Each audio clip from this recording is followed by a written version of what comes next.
This is seventh grade lesson 3.2. It's actually part 2. Today we're going to work with students defining slope and then also determining the slope from a table. So we're going to work with two different forms of tables. Our page numbers are 104 out of the hardcover book and 59 through 62 out of the practice journal. The standard is 7 RP 2B. Okay, yesterday we worked with identifying slope from a picture of a graph. Today what we're going to do is we're going to find the slope of it from a table or a set of coordinates. So the equation that we're going to have to use is our change in y over change in x, which as we did those on our graphs, this was our rise and this was our run. So ultimately that's what you're going to be doing. It's just that now they're not going to give us the picture to look at. We're going to have to go ahead and determine how much it changed in our y's, because our y's on our graph are the up and down numbers, and our x's were the ones going across. Okay, so when we go through to work with these, we're going to pick any two sets off of our table, and it doesn't matter what two sets you pick, but what you need to realize is when a table is set up horizontally like this, your x's are always going to be on the top and your y's are going to be on the bottom. Okay. So as I look at this, this is a set of coordinates. This is x, y, x, y. And you guys are used to x, y, left to right. So you have to understand that there's going to be two different ways that a table can be presented to you. So we'll start out with this one, and then we'll move into what I would call a vertical table. So as we go through and we look at these, our change, when we find a change, that means we're subtracting between our y's. So when I look at this, I can either work left to right, or I can take and work right to left. It doesn't matter, but you have to realize that whatever you choose for your y's, you have to do in the same order as your x's. So here, when I look at, I'll take this first set right here. When I look at this and I think of subtraction, I could work left to right, but then I'm going to have to work with negative numbers. And I can't always avoid negative numbers. But in this case, I'm going to go ahead and work backwards, and I'm going to write it out as 50 minus 25. And remember, those are my y's, so those have to go on the top. Whoops. Over my change in my x's. So since I started with the 50 here, I have to start with the 20. So I'm going to write it out as 20 minus 10. So now when I go through and I subtract this out, 50 minus 25 is going to give me 25.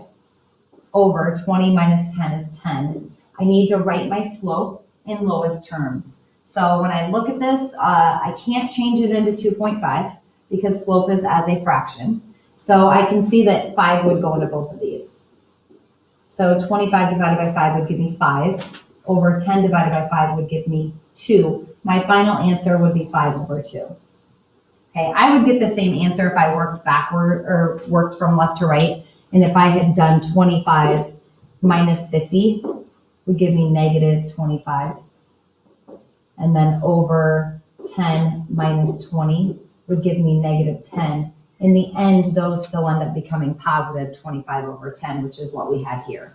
Okay, you can't always avoid having to work with the negatives, but in this case I could. Okay, so let's try another one. So here I have hours and earnings of so dollars per hour is what we're working with here. So I'm going to pick any two. It doesn't matter what two. If you choose to pick ones that are away from each other, like let's say I chose these, you're guaranteed that you're going to have to end up reducing in the end. Not that picking two sets right next to each other will avoid you from having to reduce, but at least you wouldn't have to reduce as much. So just to prove to you, it doesn't matter what two sets you pick, I'll work off of these two. So if I have these two sets of coordinates, I'm noticing that my ones on the right side are actually bigger. So I'm going to write those first. So I'm going to write this out as 40 minus 10. And remember, this is reversed according to how we have to set it up here. So my y's are 40, the change 10, and then I have to do the same order, 8 minus 2. So 40 minus 10 is 30.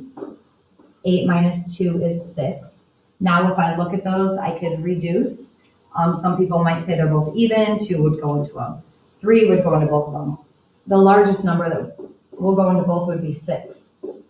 So 30 divided by 6 would give me 5. 6 divided by 6 would give me 1. So my slope is 5 over 1. That can also be written out as 5. Most of the time you'll leave your answer of slope as a fraction, but you do want it in lowest terms. And so as you guys get older and start working with y-intercept equations in 8th grade, sometimes they will leave the slope as a whole number. So you have to understand that these two are actually interchangeable. Okay, so let's go ahead and try one more.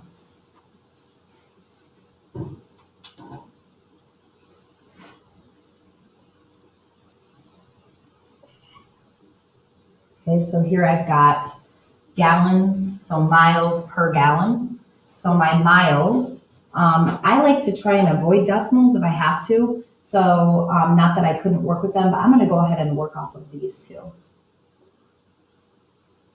Just so that I can go ahead and work with positive number or with whole numbers. So change in y, I'm going to work this direction again.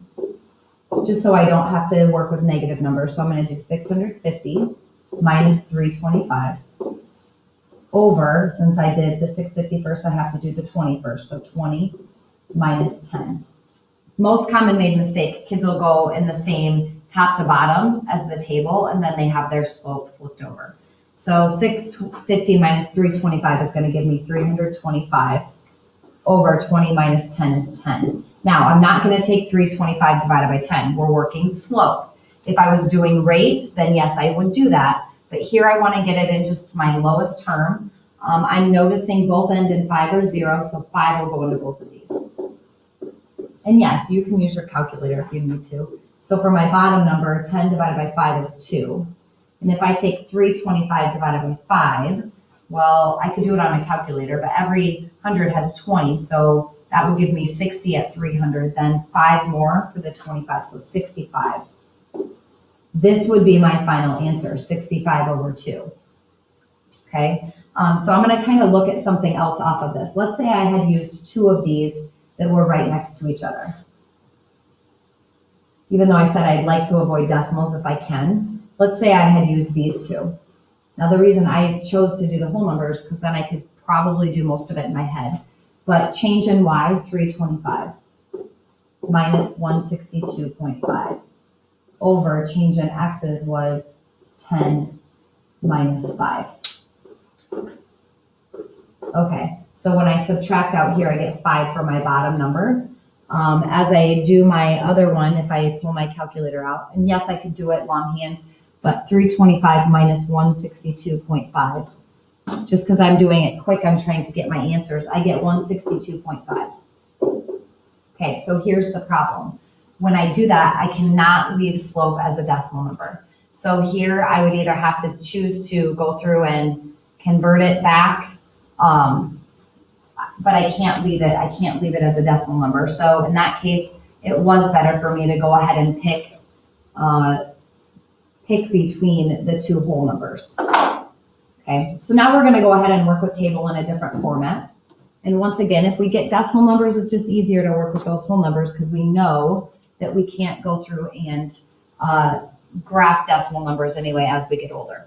So here our table is set up differently. So you'll notice your y's are on the right side and your x's are on the left. We're still going to do a y minus y over an x minus an x. You can pick any sets. It doesn't matter. I tend to pick 2 that are right next to each other. So here's what you have to realize is on our previous table, we could take the 2 that were right next to each other because they were both x's. See how these were both x's? So we would just write it out as 10 minus 5, and these were both y's. Okay, well, we can't do that when our table's set up this way because our y's are here. So when I write this out, I have to visually look, what numbers are my y's? My y's are 3 and 1. So I'm going to do 3 minus 1.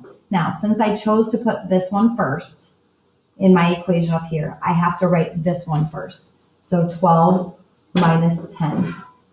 Okay, so now when I go through and I work this out, 3 minus 1 is 2. 12 minus 10 is 2, which would reduce down to a slope of 1. Okay, and the reason I have my grid is I could go through and actually graph this out just so that you could visually see this. If I were going to graph it out, these are your sets of coordinates, and I'll only do this on this one.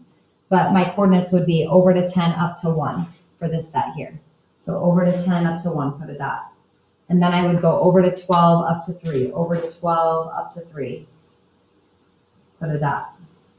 And then over to 14 up to 5, over to 14 up to 5. Okay, so I can't go any further with the numbers that they have, but you can pick these 2 points and still count out our slope. It would be a rise of 2 and a run of 2, 2 over 2. See how I got the exact same thing right there? It's still going to be 1. Okay, so let's go ahead and try another set. And I'm going to actually take this grid and slide it off to the side. All right, so we're done with that one. Okay, so let's go ahead and try this next set. So once again, our table is set up differently. These are our y's. So if I take my y's, I like to do the bigger number first, and that I always start that way with the y's. So I have 2 minus 1. But I have to remember, now I have to write this one first. 2 minus 0 for my x's. So 2 minus 1 is going to give me 1. 2 minus 0 is 2. There's our slope, 1 over 2. A rise of 1 and a run of 2.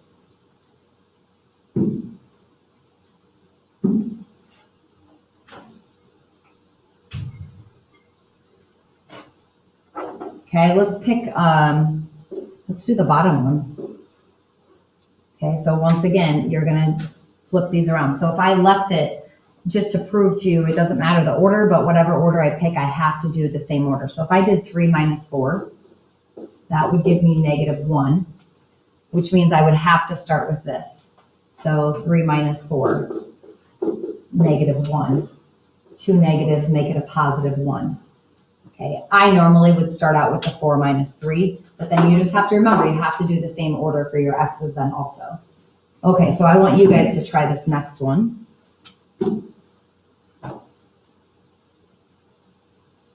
And this one's got negatives in it. So I want you to go ahead and set it up and then check your setup according to mine.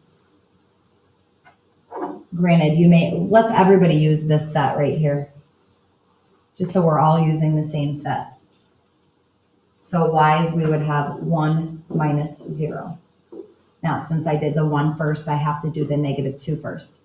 2, sorry, I just wrote that wrong. Yeah, negative 2 minus negative 1.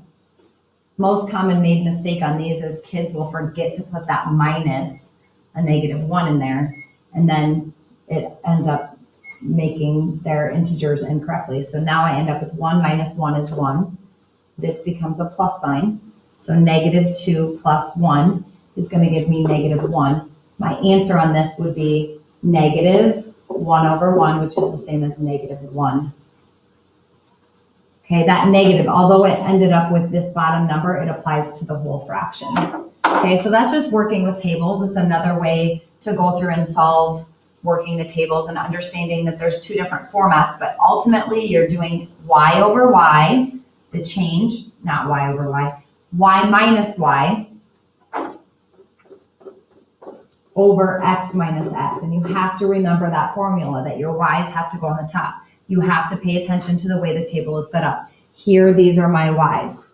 On the previous table, my y's were left to right next to each other. Okay, so that's pretty much it for this table section. Good luck with this, and just remember, it's always your rise, which is your y's, over your run, which is your x's. So change in y over change in x.